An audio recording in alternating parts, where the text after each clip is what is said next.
कैसे मुमकिन था जिन बेटों को उन्होंने चलना सिखाया, जिन बहुओं को अपनी बेटियों सा प्यार दिया, उन्हीं के लिए वे बोझ बन गए थे। जब आधी रात को बारिश की ठंडी बूंदें उनके झुर्रियों भरे चेहरे पर गिर रही थी और पुलिस ने भी घरेलू मामला कहकर पल्ला झाड़ लिया था, तब उन्हें एक पल को लगा कि सब कुछ खत्म हो गया। पर नियति ने कुछ और ही लिखा था। उनके पास एक ऐसा रहस्य था, एक ऐसा फैसला जो उनके ही अपनों के होश उड़ाने वाला था। तो बिना समय गंवाए हम अपनी कहानी को शुरू करते हैं। ये कहानी बिल्कुल सत्य पर आधारित है, जिसमें माँ बाप को किस हद तक नीचा दिखाया जाता है, ये देखकर आपके रोंगटे खड़े हो जाएंगे। एक समय की बात है, एक छोटे से गांव में रामू नाम का एक साधारण व्यक्ति रहता था। वह अपनी पत्नी सीता और 3 बेटों के साथ एक छोटे से घर में रहता था। रामू के पास बहुत ज्यादा धन दौलत नहीं था, लेकिन उसके पास एक बड़ा दिल और अथाह मेहनत करने की लगन थी। वह हमेशा अपने परिवार के लिए कुछ बेहतरीन करने का सपना देखता था। एक दिन रामू ने एक छोटा सा व्यापार शुरू करने का फैसला किया। उसके पास शुरुआती पूंजी बहुत कम थी, लेकिन उसके मन में दृढ़ संकल्प था। वह दिन रात एक करके मेहनत करता था। उसकी पत्नी सीता भी कंधे से कंधा मिलाकर उसका साथ देती थी। वह घर का सारा काम संभालती थी और रामू को हर तरह से सहयोग करती थी। सुबह जल्दी उठकर रामू अपने व्यापार के लिए निकल जाता और देर रात को थका हारा लौटता, लेकिन उसके चेहरे पर संतोष की मुस्कान होती थी। धीरे धीरे उनकी मेहनत रंग लाने लगी। उनका छोटा सा व्यापार फैलने लगा। रामू ने अपनी समझदारी और ईमानदारी से ग्राहकों का विश्वास जीता। कुछ ही सालों में उनका व्यवसाय इतना बढ़ गया कि उन्होंने एक बड़ा और आलीशान घर खरीद लिया। इसके साथ ही उन्होंने कई और प्रॉपर्टीज भी खरीदी। रामू अपनी पत्नी सीता से बेपनाह प्यार करता था और उसने अपनी सारी संपत्ति बिना किसी हिचकिचाहट के सीता के नाम कर दी थी। वह मानता था कि उसकी सफलता के पीछे सीता का त्याग और समर्थन ही सबसे बड़ा कारण था। समय बीतता गया, रामू के बेटे बड़े हो गए। उन्होंने भी अपने पिता के पद चिन्हों पर चलते हुए व्यापार में हाथ बटाना शुरू किया। वे सभी मेहनती और समर्पित थे। रामू ने एक एक करके अपने बेटों की शादी करनी शुरू की। उसने अपने बेटों के लिए अच्छी बहुएं चुनी और उनके घर में खुशियां आ गई। सब कुछ सही चल रहा था। रामू और सीता अपने बेटों और बहुओं के साथ सुखी जीवन बिता रहे थे। रामू का व्यापार भी आगे बढ़ रहा था और घर में धन दौलत की कमी नहीं थी। लेकिन कहते हैं ना, जहाँ 4 बर्तन होते हैं वहाँ खटकते भी हैं। धीरे धीरे परिवार की इस खुशहाल माहौल में कलह का बीज बोया जाने लगा। समस्या की जड़ बहुएं थी। शुरुआत में सब कुछ ठीक था, पर समय के साथ उन्हें अपना अपना दिखने लगा। वे सोचने लगे कि घर की सारी संपत्ति और व्यापार उनका भी बराबर का हक होना चाहिए। दिक्कत ये थी कि रामू ने अपनी सारी प्रॉपर्टी और बिजनेस अपनी पत्नी सीता के नाम कर दिया था। बहुओं के हाथ में सीधे तौर पर कुछ नहीं था और यह बात उन्हें अंदर ही अंदर कचोटने लगी। छोटी छोटी बातें अब बड़े झगड़े का रूप लेने लगी थी। कभी खाने पर बहस होती तो कभी बच्चों की परवरिश पर। बहुएं अपनी सास सीता से अक्सर ये जताना शुरू कर देती कि उनका घर के मामलों में कोई अधिकार क्यों नहीं है। वे अक्सर आपस में कानाफूसी करती और अपनी सास के खिलाफ एक दूसरे को भड़काती। सीता, जो हमेशा से अपने परिवार को जोड़े रखने में विश्वास रखती थी, इन झगड़ों से परेशान होने लगी।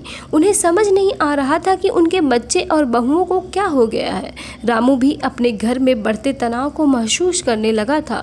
उसने अपने जीवन भर की मेहनत से जो परिवार बनाया था, वह अब टूटने के कगार पर खड़ा था।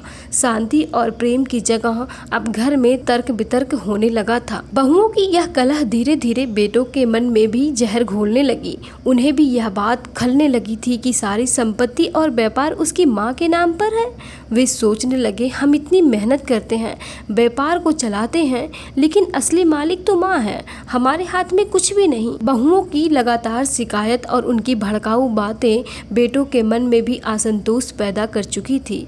जब बहुओं की सारी कोशिशें सास सीता से संपत्ति अपने नाम करवाने की नाकाम रही, तो उन्होंने नया पैंतरा आजमाया। उन्होंने सीता और रामू को घर से बेदखल करने की धमकी देना शुरू कर दिए।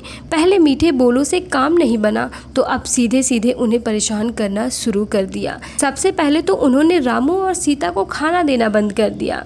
तुम्हें खाना क्यों दें, तुम इस घर के मालिक थोड़े ही हो, जैसे ताने उन्हें सुनने को मिलते। भूखे प्यासे बूढ़े रामू और सीता मजबूर और लाचार महसूस करने लगे थे। जिस घर को उन्होंने अपनी खून पसीने की कमाई से बनाया था, आज उसी घर में वे पराये हो गए थे। बेटे जो अब तक अपनी पत्नियों की बातों में आ चुके थे, खामोश होकर बस तमाशा देखते रहे। उन्हें अपनी पत्नियों को रोकना चाहिए था, लेकिन संपत्ति के लालच ने उन्हें उनकी आंखों पर पर्दा डाल दिया था। रामू और सीता, जिनकी उम्र ढल चुकी थी और शरीर कमजोर पड़ गया था, इस अचानक आए तूफान से सहम गए। वे समझ नहीं पा रहे थे कि जिस परिवार के लिए उन्होंने सब कुछ न्यौछावर कर दिया, आज वही उन्हें दर दर भटकने पर मजबूर कर रहे हैं। जब घर से निकालने और खाना बंद करने जैसे हथकंडों से बात नहीं बनी, तो बहुओं ने एक नया निचले स्तर का आरोप लगाना शुरू कर दिया। उन्होंने अपने ससुर रामू पर नज़र रखने और उनकी निजी जिंदगी में ताक झांक करने का इल्ज़ाम लगाना शुरू कर दिया। यह आरोप पूरी तरह से बेबुनियाद था, लेकिन बहुओं का मकसद बस अपने सास ससुर को मानसिक रूप से और प्रताड़ित करना था। उन्होंने अपने पतियों से यह बात बार बार कहनी शुरू की, उन्हें भड़काया और पिता के खिलाफ जहर घोलना शुरू किया। दुख की बात यह थी कि बेटों को उनकी पत्नियों ने इतना गुमराह कर दिया था कि वे अपनी आंखों पर पट्टी बांध चुके थे। संपत्ति के लालच और पत्नियों के बहकावे में आकर वे इतने गिर गए कि उन्होंने अपनी जन्म देने वाली माँ और जीवन देने वाले पिता को मारना शुरू कर दिया। जो हाथ कभी पिता के कंधे पर सम्मान से पड़ते थे, आज उन्हीं हाथों ने क्रूरता से उन्हें पीटना शुरू कर दिया। रामू और सीता, जो अब तक अपने बेटों के व्यवहार में सिर्फ दुखी थे, इस शारीरिक हिंसा से पूरी तरह टूट गए। जिस घर को उन्होंने अपने खून पसीने से सींचा था, आज वही घर उनके लिए नरक बन गया था। उनके पास कोई सहारा नहीं था। अपने ही बेटे अब उनके दुश्मन बन गए थे। जब उन्होंने देखा कि अब कोई रास्ता नहीं बचा और उनके अपने बच्चे ही उन पर अत्याचार कर रहे हैं, तो लाचार रामू और सीता ने एक बड़ा फैसला लिया।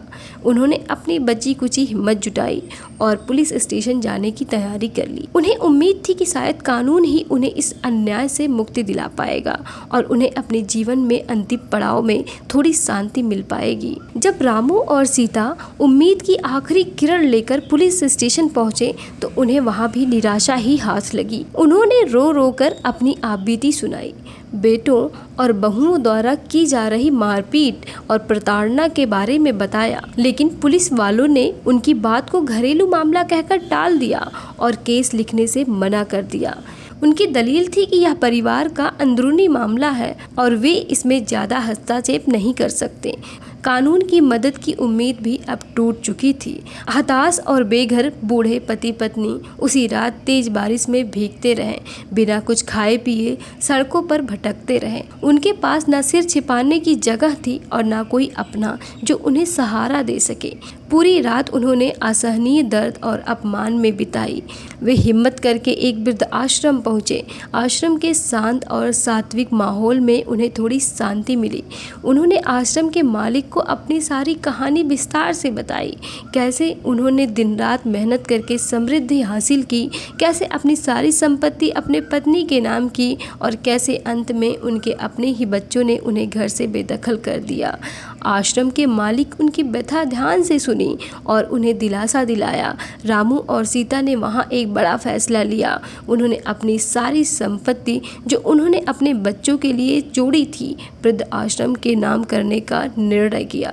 यह उनके लिए कठोर फैसला था, लेकिन आवश्यक निर्णय था। उन्होंने कहा, जब अपने ही बच्चे हमें सहारा नहीं दे सकते, तो यह धन ऐसे लोगों के काम आना चाहिए जो बेसहारा है। रामू की पत्नी ने अपने पति की सहमति से अपनी सारी संपत्ति विधिवत वृद्ध आश्रम के नाम कर दी। जिस संपत्ति को उन्होंने अपने बच्चों के भविष्य के लिए संजोया था, अब वह बेसहारा वृद्धों के कल्याण के काम आने वाली थी। रामू और सीता ने वृद्ध आश्रम में एक नया जीवन शुरू किया, जहां उन्हें शांति और सम्मान मिला, जिसकी उन्हें अपने ही घर में कमी थी। इधर रामू के बेटे अपनी पत्नियों के साथ आराम से अपने बड़े घर में रह रहे थे। उन्हें लगा कि माता पिता के चले जाने से अब सारी संपत्ति उनकी हो गई है। वे इस बात से बेखबर थे कि उनके माता पिता ने क्या बड़ा फैसला लिया है। वे अपनी लापरवाह जिंदगी जी रहे थे, यह सोचते हुए कि अब उन्हें कोई रोकने टोकने वाला नहीं है। तभी एक दिन उनके घर के बाहर कुछ लोग जमा हुए। ये वृद्ध आश्रम के अधिकारी थे। जो संपत्ति पर अपना कब्जा लेने आए थे। यह देखकर बेटों के होश उड़ गए। उन्हें समझ ही नहीं आया कि क्या हो रहा है। जब वृद्ध आश्रम के लोगों ने बताया कि आपके माता पिता ने अपनी सारी संपत्ति वृद्ध आश्रम के नाम कर दी है, तो उनके पैरों तले जमीन खिसक गई। उनके चेहरों पर पहले अविश्वास और फिर गहरे गुस्से के भाव आ गए। यह खबर सुनते ही सभी बेटे आपस में चिल्लाते हुए रामू के पास पहुंचे। वे वृद्ध आश्रम में रामू पर चीखने लगे, आप ऐसा कैसे कर सकते हैं? यह हमारी संपत्ति है, हम कोर्ट जाएंगे, हम आपको नहीं छोड़ेंगे। उनके स्वर में अपमान, क्रोध और छलावे का भाव था। उन्हें यह समझ ही नहीं आ रहा था कि उन्होंने अपने माता पिता के साथ जो किया वह कितना अमानवीय था और अब उसका परिणाम भुगतना पड़ रहा है। गुस्से में आग बबूला बेटे और उनकी पत्नियां रामू और सीता के फैसले के खिलाफ अदालत पहुंच गए। उन्होंने न्यायाधीश के सामने अपनी दलील रखी कि सारी संपत्ति उनकी है और उनके माता पिता ने गैर कानूनी तरीके से इसे आश्रम के नाम कर दिया। उन्हें लगा कि कानून उनके पक्ष में ही फैसला सुनाएगा, लेकिन रामू भी कम नहीं थे। वे चुपचाप सब कुछ सहते नहीं रहे। उन्होंने अपनी बहुओं और बेटों के दुर्व्यवहार के सारे सबूत बड़ी सावधानी से जमा किए थे। जब ये वृद्ध आश्रम गए तब भी उन्होंने यह सोच रखा था कि उन्हें कभी न कभी अपने हक के लिए लड़ना पड़ सकता है। उनके पास बेटों द्वारा की गई मारपीट की चोट की रिपोर्ट, पुलिस स्टेशन में दर्ज न की गई शिकायत का ब्यौरा और बहुओं द्वारा की गई प्रताड़ना के भी सबूत थे। जब अदालत में सुनवाई शुरू हुई तो राम ने एक एक करके अपने सारे सबूत न्यायाधीश के सामने रख दिए। उन्होंने अपनी पूरी कहानी सुनाई कि कैसे उन्होंने कड़ी मेहनत की, यह सब कुछ बनाया, कैसे उन्होंने अपनी पत्नी के नाम संपत्ति की और कैसे उनके अपने बच्चे उन्हें बेघर कर दिए। उनके आंसुओं और शब्दों में सच्चाई थी जिसने न्यायाधीश को भी भावुक कर दिया था। सबूतों और रामू की बीती सुनने के बाद न्यायाधीश ने जो फैसला सुनाया वह सुनकर हर कोई दंग रह गया। न्यायाधीश ने बेटों और बहुओं को संबोधित करते हुए कहा, यह बेहद दुर्भाग्यपूर्ण है कि जिस माता पिता ने अपना सब कुछ त्याग कर आपको पाला पोसा और इतना बड़ा व्यापार खड़ा किया, आज वही आपके द्वारा इस तरह प्रताड़ित किए जा रहे हैं। आप बेटे थे और आपका पहला कर्तव्य अपने माता पिता की देखभाल करना था। आपको उन्हें सबसे पहले रखना चाहिए था, उन्हें सम्मान देना चाहिए था, लेकिन आप यह करने में पूरी तरह से अक्षम रहे। आपने उन्हें बेघर किया, उन्हें भूखा रखा और उन पर हाथ भी उठाया। न्यायाधीश ने आगे कहा, जब आप अपने माता पिता के प्रति अपने कर्तव्यों को निभाने में विफल रहे तो अब संपत्ति पर आपका कोई नैतिक या कानूनी अधिकार नहीं है। आपके माता पिता ने अपनी संपत्ति के लिए जो फैसला लिया है उन्हें पूरा अधिकार है और आपको भी मानना पड़ेगा। न्यायालय रामू और सीता के पक्ष में फैसला सुनाता है। यह संपत्ति वैध रूप से वृद्ध आश्रम की है। यह फैसला सुनकर बेटे और बहुएं हक्का बक्का रह गए। उन्हें अपनी गलती का एहसास हुआ, लेकिन तब तक बहुत देर हो चुकी थी। रामू और सीता को न्याय मिल चुका था। अदालत का फैसला सुनकर बेटों और बहुओं के पैर के तले जमीन खिसक गई। उनकी आंखें खुल चुकी थी, लेकिन अब बहुत देर हो चुकी थी। उन्हें अपनी गलतियों का भयंकर एहसास हुआ। जिस संपत्ति के लालच में उन्होंने अपने माता पिता को दर दर भटकाया, वही उनके हाथ से निकल चुकी थी। उन्हें लगा कि उन्होंने सब कुछ खो दिया है, धन दौलत भी और माता पिता का प्यार और आशीर्वाद भी। वे सभी रामू के पैरों में गिर गए, गिड़गिड़ाने लगे और माफ़ी मांगने लगे। उनकी आंखों में आंसू थे और उनके स्वर में पछतावा था। वे जानते थे कि उन्होंने कितना बड़ा पाप किया है। हमें माफ़ कर दीजिए पिताजी, हमने बहुत बड़ी गलती की है, वे बार बार दोहरा रहे थे। लेकिन रामू और सीता के लिए अब इस माफ़ी का कोई अर्थ नहीं था। उनके घाव इतने गहरे थे कि उन्हें भर पाना शायद नामुमकिन था। उन्होंने अपने बेटों की आंखों में पहले भी कई बार झूठा प्यार और पछतावा देखा था, लेकिन इस बार उनका दिल पूरी तरह से पत्थर हो चुका था। वे उस दर्द और अपमान को कभी नहीं भूल सकते थे जो उनके अपने बच्चों ने उन्हें दिया था। शांत और दृढ़ भाव से रामू ने अपने बेटों को ऊपर उठाया। उनकी आंखों में कोई क्रोध नहीं था, केवल एक गहरी उदासी थी। उन्होंने बिना कुछ कहे अपनी पत्नी सीता का हाथ थामा और वृद्ध आश्रम के अधिकारियों के साथ वहां से बाहर निकल गए। बेटे और बहुएं वहीं खड़े रह गए, अपनी गलतियों और खोए हुए अवसर का बोझ लिए हुए। उन्हें समझ आ गया था कि अब कुछ भी नहीं हो सकता। उन्होंने अपने हाथों से अपने माता पिता का प्यार, विश्वास, सबसे बढ़कर सम्मान खो दिया था, जो किसी भी संपत्ति से कहीं ज़्यादा अनमोल होता है। रामू और सीता ने वृद्ध आश्रम का जीवन चुना, जहां उन्हें वह सम्मान और प्यार मिला जिसके वे हमेशा हकदार थे।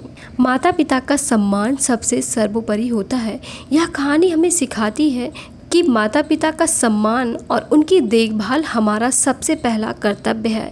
उन्होंने हमें जन्म दिया, पाला पोसा और अपना सब कुछ हम पर न्यौछावर कर दिया। उनकी वृद्ध अवस्था में उन्हें बेसहारा छोड़ना या उन्हें दुख पहुंचाना सबसे बड़ा पाप होता है। कहानी में संपत्ति का लालच कैसे एक खुशहाल परिवार को तबाह कर सकता है, यह इस कहानी में साफ दिख रहा है। बेटों और बहुओं का संपत्ति का लालच ही था जिसने उन्हें अपने माता पिता के प्रति क्रूर बना दिया था और अंततः वे सब कुछ गंवा बैठे। रामू की कहानी दिखाती है कि कड़ी मेहनत, ईमानदारी और दृढ़ संकल्प से कोई भी व्यक्ति सफलता हासिल कर सकता है, लेकिन यह भी बताती है कि इस सफलता को बनाए रखने के लिए रिश्तों में प्यार और विश्वास का होना बहुत ही जरूरी है। रामू और सीता को अंततः न्याय मिला, भले ही उन्हें इसके लिए बहुत संघर्ष करना पड़ा।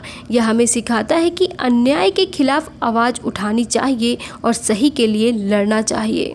लालच के अंधे हुए उन बेटों और बहुओं को पता नहीं था कि जिस संपत्ति पर वे अपनी आंखों से सपने बुन रहे थे वह कभी उनकी थी ही नहीं। कहानी खत्म होती है। अगर कहानी अच्छी लगी है तो चैनल को लाइक, शेयर एंड सब्सक्राइब कर दीजिएगा।